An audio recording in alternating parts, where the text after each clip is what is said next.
नमस्कार दोस्तों, चैनल को सब्सक्राइब करो जिससे हर कहानी का नोटिफिकेशन सबसे पहले आपके पास आए। करीब 5000 साल पहले की इस कहानी से जुड़े ऐसे कई रोचक प्रसंग हैं जो बहुत लोगों को मालूम नहीं हैं।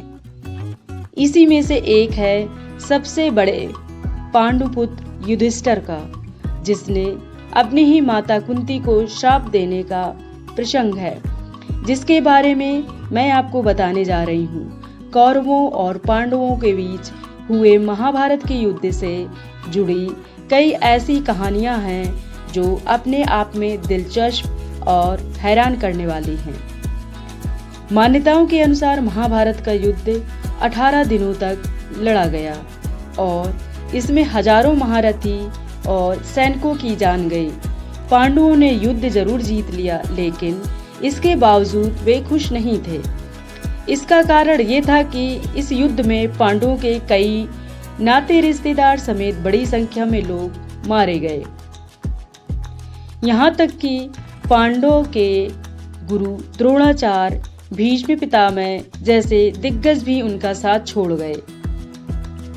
युद्ध के बाद पांडवों ने 1 महीने से ज्यादा समय तक गंगा किनारे वास किया और मारे गए सैनिकों, रिश्तेदारों और मित्रों की अंतिम क्रिया से जुड़ी रस्में पूरी की।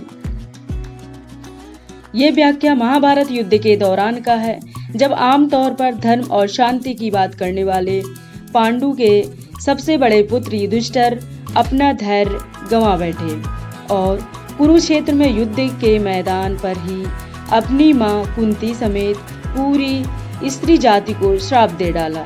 कुंती को श्राप से जुड़ी कहानी से पहले का हिस्सा।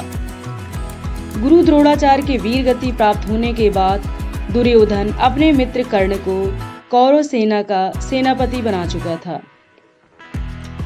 युद्ध के 10वें दिन अर्जुन ने जयद्रथ को मारकर अपने बेटे अभिमन्यु की मृत्यु का बदला ले लिया था। इससे कौरव सेना में हताशा थी।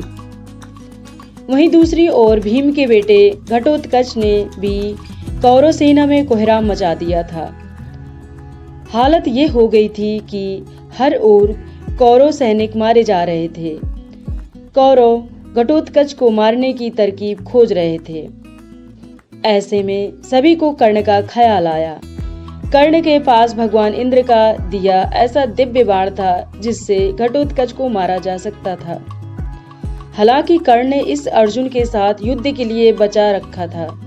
हालांकि बदली परिस्थिति को देखते हुए दुर्योधन और दूसरे कौरवों ने कर्ण से घटोत्कच को मारने का अनुरोध किया। कर्ण ने आखिरकार कौरवों की बात मानकर अपने दिव्य बाण का इस्तेमाल करते हुए घटोत्कच को मार गिराया। इसके बाद अगले दिन यानी युद्ध के 16वें दिन कुरुक्षेत्र में अर्जुन और कर्ण का आमना सामना हुआ। अर्जुन आखिरकार कर्ण पर विजय हासिल करने में कामयाब रहे। दरअसल दोनों के बीच युद्ध के निर्णायक समय पर ही कर्ण के रथ का पहिया जमीन में धंस गया और इसी मौके पर अर्जुन ने कर्ण का वध कर दिया। कर्ण दरअसल कुंती के पुत्र थे और इस तरह वे पांडवों में ज्येष्ठ थे। हालांकि इसकी जानकारी पांडवों को नहीं थी। कर्ण के वीरगति प्राप्त होने के बाद जब उस दिन का युद्ध खत्म हुआ तो माता कुंती वहां पहुंची और कर्ण के शव पर विलाप करने लगी। इसे देख पांडव हैरान रह गए। युधिष्ठिर ने इस संबंध में जब पूछा तो श्री कृष्ण और कुंती ने उन्हें सच्चाई बताई।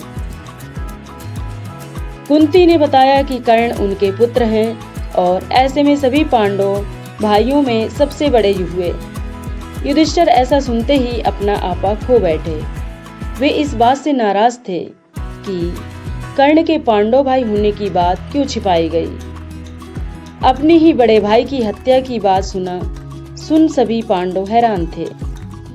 युधिष्ठिर ने इस मौके पर गुस्से में अपनी मां कुंती को श्राप दिया कि भविष्य में अब कोई भी स्त्री कोई बात अपने पास छिपा या अपने पेट में पचाकर नहीं रख सकेगी और उसे इसे किसी न किसी के सामने जाहिर करना होगा।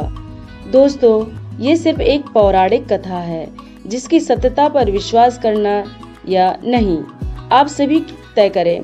कमेंट्स के माध्यम से अपनी जानकारी शामिल करें।